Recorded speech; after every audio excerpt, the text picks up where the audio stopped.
트럼프 미국 대통령의 취임 한 달, 그 사이 미국과 중국의 관계 아슬아슬해 보입니다. 미국과 G2 관계를 형성하고 있는 중국과의 관계가 어떻게 될지에도 관심이 쏠리고 있습니다. 네, 취임 전후 냉기류가 흘렀던 두 나라 관계는 열흘 전 두 정상이 전화 통화를 통해서 하나의 중국 원칙에 동의하면서 다소 훈풍이 불고 있습니다.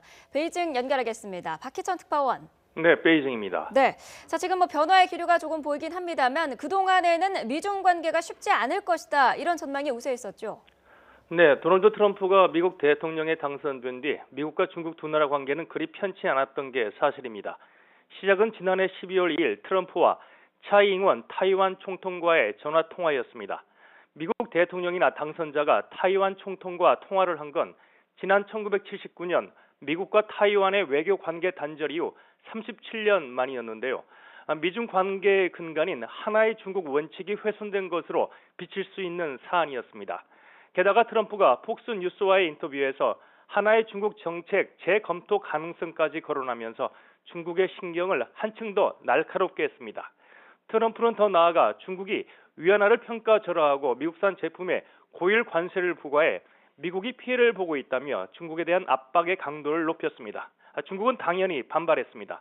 하나의 중국 원칙은 미중 관계의 정치적 기초라며 트럼프를 향해 두 나라 관계가 손상되는 걸 원치 않는다면 신중하게 처신하라고 경고하기도 했습니다.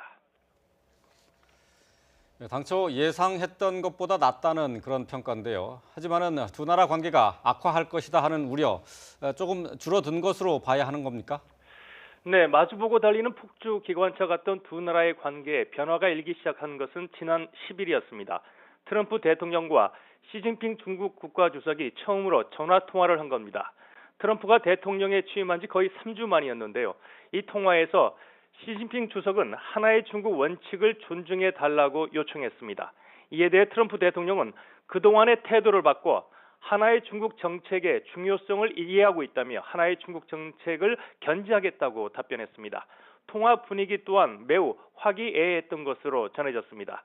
또 두 정상은 서로에게 자국을 방문해 달라고 초청했습니다. 조기에 미중 정상회담이 성사될 가능성이 커진 셈인데요. 올해 상반기에 열릴 것으로 보이는 미중 정상회담의 결과를 보면 두 나라의 관계가 강대강 대치 국면으로 흘러갈지 아니면 타협과 대화로 두 나라 사이의 갈등을 풀어갈지 가늠해 볼 수 있을 것으로 보입니다. 지금까지 베이징에서 YTN 박희천입니다.